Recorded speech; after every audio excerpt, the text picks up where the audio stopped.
Сохраним память о подвиге героев Великой Отечественной войны.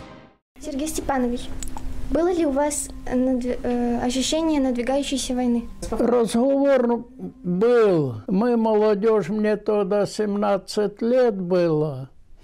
Уже готовились. Вот тогда были такие, чтобы у каждого юноши был значок «Готов к трудовой обороне», «Ворошиловский стрелок». Это уже, считайте, 40-й год, весь готовились что, к войне.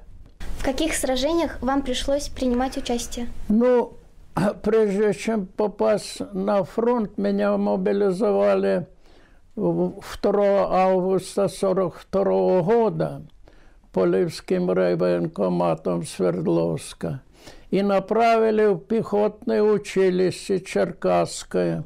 Нас перебросили на переформирование уже под Курск. И уже в июне месяце мы уже заняли оборону по реке Северный Донецк.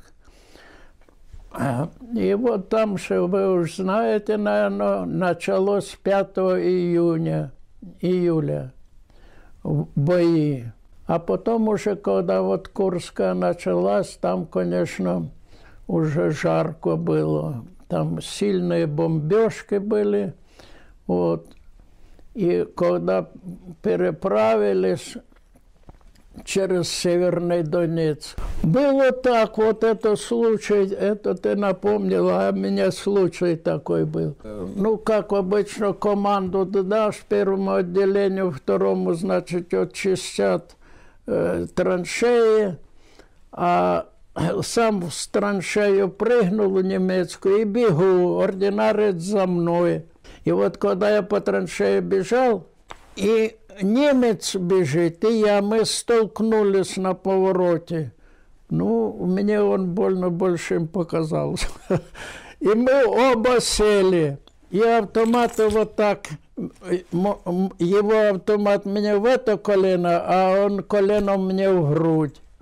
Ну, сколько это мне показалось долго, но это, может, секунды было это, потому что за мной ординарец бежал, он сразу ему по башке автоматом как дал, он свалился, потом он его пристрелил. Как вы отдыхали на войне в часы затишья? Ну, вот, допустим, когда формировались, и концерты пришла, вот я вот как вас, это была, как его пела, «Синий платочек». Знаменитый наркомовский 100 грамм. Чем оно для вас было и для ваших товарищей? Я, вот честно сказать, молодой ведь был. Вот. Командирам взводов специально давали подарки, это положено, наркомовские считали. Перед боем никто ее не пил. Вот у меня сколько я был, перед боем не один, и старались не кушать. Вот, потому что боялись каждого, что попадет, говорят, когда пуля пройдет в тощий желудок, она как-то проходит, а если это, то, говорит, разрывает там. А после боя подавай кашу. Когда и откуда вы писали домой? А прямо в окопе. Там бумажку найти-то очень трудно. Вот мы писали письма даже. Оттуда уже почтальон приходил, стоит, кричит такой-то, допустим, крикли, тебе письмо. Ой, пляшешь, бежишь.